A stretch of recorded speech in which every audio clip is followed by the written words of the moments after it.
दोस्तों इस वीडियो में हम लोग बात करने जा रहे हैं बांस की मंडप विधि से कैसे आप लोग करेले की खेती कर सकते हैं, यानी जिसको निपिंग मेथड बोला जाता है। तो इसके लिए क्या क्या सामग्री चाहिए और कितनी मात्रा में चाहिए 1 एकड़ के लिए, क्योंकि हम 1 एकड़ के लिए आप लोगों को बताने जा रहे हैं। उसके अलावा प्लांट टू प्लांट कितना डिस्टेंस रखना चाहिए और इसको कैसे तैयार किया जाता है, तो इसके बारे में पूरी डिटेल्स में बात करने जा रहे हैं। हाँ, लेकिन ये गारंटी देता हूँ कि आप लोग जैसे सीधी ज़मीन पे करेला का खेती करते हैं तो उसमें जितना फसल मिलता है उससे डबल इस विधि से आप लोगों को मिल जाएगा। तो चलिए ज़्यादा देर न करते हुए वीडियो को स्टार्ट करते हैं। तो उससे पहले अगर हमारे इस चैनल पर नए हैं तो चैनल को सब्सक्राइब करके बेल आइकन को जरूर प्रेस कर लीजिएगा, क्योंकि हम ऐसा ही वीडियो आप लोगों के पास ले आते रहते हैं। तो चलिए वीडियो को स्टार्ट करते हैं। तो दोस्तों सबसे पहले बात कर लेते हैं करेले की खेती के लिए बांस की जो आप लोग मंडप बनाने जा रहे हैं तो उसके लिए क्या क्या सामग्री चाहिए और कितने मात्रा में चाहिए, क्योंकि 1 एकड़ के लिए हम आप लोगों को बताने जा रहे हैं और 1 एकड़ में कितने मात्रा में क्या क्या सामग्री चाहिए ये बहुत ही जानना ज़रूरत पड़ता है, क्योंकि अगर ज़्यादा हो जाता है या फिर कम हो जाता है तो फिर दिक्कत हो जाता है। इसीलिए ये सबसे पहले ध्यान से सुन लीजिए।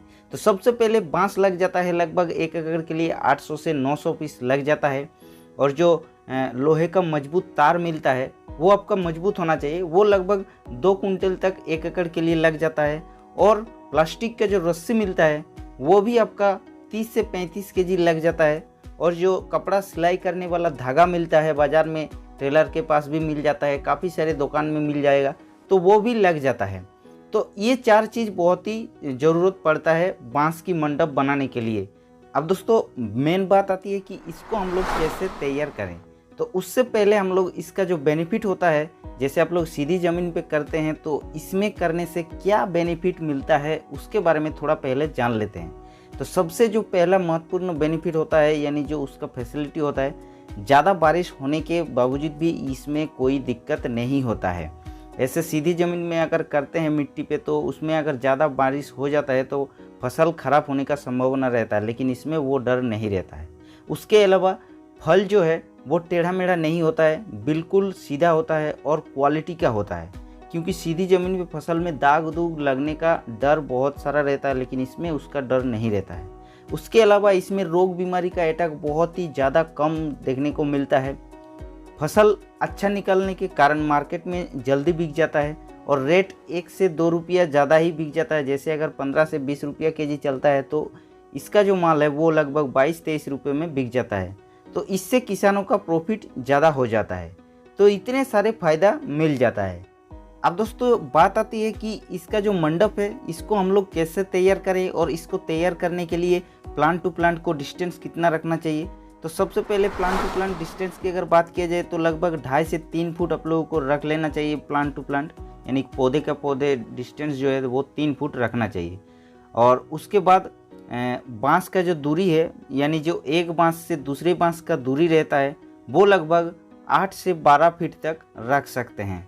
वो आपके ऊपर डिपेंड करता है, क्योंकि अगर पास में बांस को गाड़ देते हैं तो उससे थोड़ा ज़्यादा बांस लगेगा लेकिन वो मजबूत बनेगा। और अगर 10 से 12 फीट तक डिस्टेंस रखने के बाद भी अगर देते हैं तो काफ़ी हद तक 700 से 1000 के बीच में बांस लग जाएगा। तो ये होता है पहले सिस्टम। उसके अलावा मंडप की ऊंचाई जो है वो लगभग 6 से 7 फीट रखना चाहिए, और उससे अगर कम ज़्यादा करते हैं तो फिर कोई दिक्कत नहीं है, लेकिन 6 से 7 फीट जो है वो स्वाभाविक रहता है। उसके अलावा एक मंडप से दूसरी मंडप की जो चौड़ाई है वो लगभग 4 से 5 फीट तक रख सकते हैं, क्योंकि अगर ज़्यादा पास करने से स्प्रे करने में या फिर कुछ भी काम करने में थोड़ा प्रॉब्लम हो जाता है, इसलिए 4 से 5 फीट ठीक रहता है। अब दोस्तों आती है प्लास्टिक की रस्सी।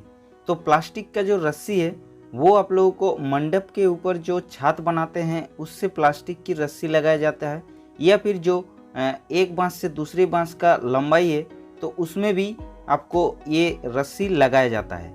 लेकिन इसका जो डिस्टेंस है वो आपको 1 से 1.5 फीट रखना चाहिए। एक रस्सी से दूसरे रस्सी 1 से 1.5 फीट तक रखना चाहिए। अब दोस्तों बात आती है धागा, यानी जो सिलाई करने वाला धागा मिलता है तो उसको हम लोग किस काम के लिए इस्तेमाल करते हैं। तो प्लांट जैसे 10 से 15 दिन हो जाता है लगाने के बाद, तो उसके बाद नया नया ब्रांच होता है, यानी जिसको शाखा बोलते हैं, वो नया नया आती है। तो उसको ऊपर तक चढ़ाने के लिए धागा को इस्तेमाल किया जाता है, उसके अलावा इस धागा का कुछ काम नहीं रहता है यहाँ पे। उसके बाद जो दोस्तों आप लोगों को करना है, साइड में जो बांस रहता है तो एक अच्छा मोटा मजबूत रस्सी बांध के 6 से 7 फुट की दूरी के हिसाब से छोटे से मजबूत एक डंडा उसके साथ गाड़ देने चाहिए साइड में। और क्योंकि मंडप का जो वजन होता है वो उसी के ऊपर डिपेंड रहता है, इसीलिए ये बहुत ही मजबूत होना चाहिए। और ये छोटे बांस बहुत ही अच्छे से इसके साथ बंधा हुआ रहना चाहिए, क्योंकि अगर थोड़ा ढीला उला रहता है तो फिर वो जो मंडप होता है वो टूटने का संभावना रहता है। इसीलिए इसको बहुत ही अच्छी तरीके से और मजबूत तरीके से बनाना चाहिए। और एक चीज़ दोस्तों, जो तार होता है वो आप लोगों को ऊपर वाला जो रस्सी इन्होंने लगाया उसी जगह पे आप लोग लगा सकते हैं।